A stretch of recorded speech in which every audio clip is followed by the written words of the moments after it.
rock that out. But as far also, and this is something I didn't discuss with Mom, but you know, she'll probably watch this, and this is one way to discuss with Mom. You know, the people who don't, you know, and I'm not sticking my name to this. I've given you guys a general idea as to who I am just through loads of conversation, and also the fact that I've told you I'm you know, upper 20s, I'm a male, I'm white, you know, I've given you some significant points of my background. But there are some holes in there, there's some gaps, and they're purposeful. Not only because there's a degree of mystique that's important to a solid presentation, but I don't want to be totally tagged as that dude. And it's just because, you know, like I said, I don't have my dream job yet. And some people will disapprove of this. I know that some of the, last week, I know I haven't edited any of it, so it's been a long time since I've discussed it to myself. But I will say that some of the God stuff is going to offend. And the point of this is not to offend and exclude. My approach to life is rather inclusive at this point. You know, my thing is, you know, believe what you will. You know, I'm not going to rehash. Just believe what you will.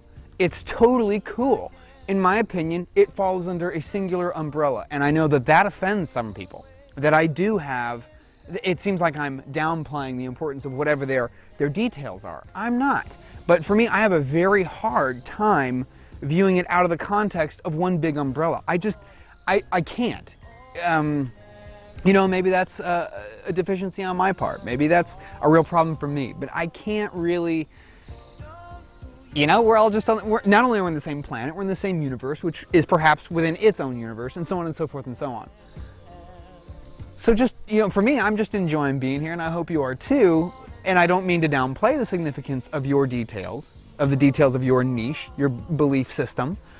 I'm just saying, great, do your thing. But I know that some people, you know, and that's kind of the thing about choosing sides. You know, when you choose sides, you're excluding pretty much every other side. Not necessarily exhaustively, but you certainly are separating yourself from what some people might think of as the chaff. You know what I'm saying? Oh, the substandard bits that you just, let's not deal with that. I don't want to do that, and I know that some people say, well, you're doing that by saying we're all essentially the same. You're downplaying everyone but yourself, who's apparently so highfalutin that everyone's in the same little bubble. Sorry, man, that's the joy of being a human being on planet Earth, in my opinion. The joy is, we are actually just the same people here. That's not to say that, you know, I am the most open-minded person I have ever met, because I'm not.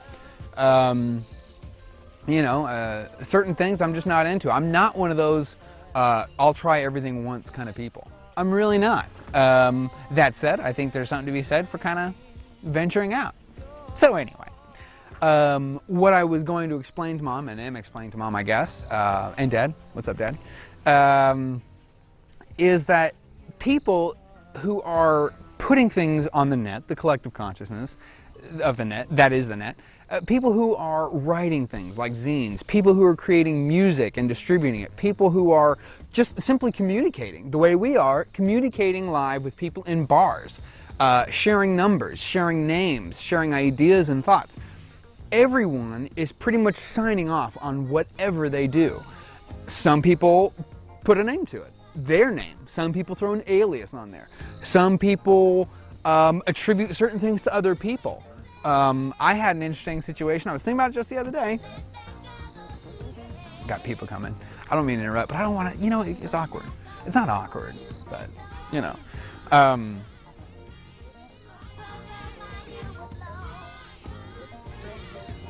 Hi.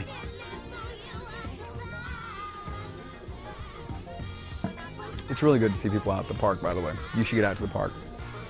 Just any park. They're great. They're great. They're really nice. You'll look a little goofy if you do what I do, just because people look kind of, you know. But anyway.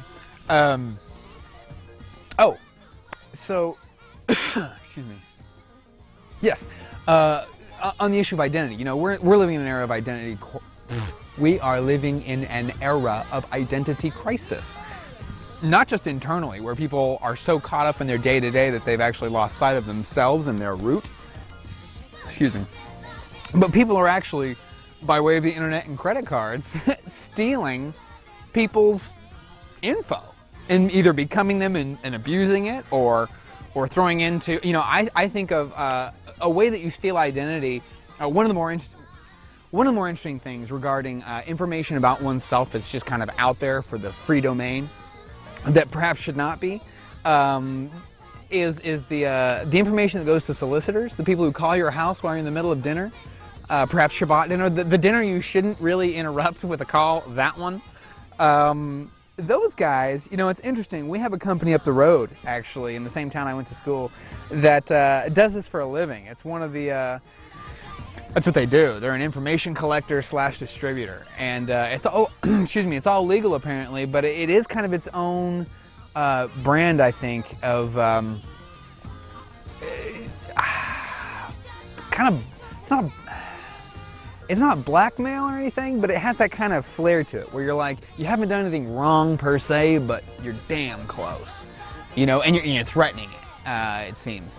I know that people kind of feel imprisoned, myself absolutely included. You feel kind of imprisoned by the telephone sometimes. Not just because it interrupts, regardless of who it is at the other side, it interrupts your day-to-day, it interrupts what you're doing. And something, you know, if it's a friend of yours, okay, fine, we're still busy, so I can't chat, but at least I appreciate the call. If it's someone asking me if I want to go, you know, if I want to go on some lovely cruise to Jamaica or you know, whatever, it's kind of like, yo, dude, here's the deal. If I want to do that, I give you a call. How's that? So you end up actually fearing the phone. Fortunately, we have caller ID all over the place, which is handy dandy, but nonetheless, there are some people who are your friends from out of particularly the country, so it shows up as you, which is apparently unknown or unidentified or whatever, or maybe just you, I don't know. Maybe you're calling. I have no idea. My point is, I don't pick it up, even though I know it's some of my wife's friends from Israel. You know, it's sometimes my friends from, no one calls me, but we use Skype. Skype is sweet. Anyway, and you guys will actually get to talk, I think, with my friend from Sweden by way of Skype. I'm going to try to set it up. It'll be kind of neat. But anyway.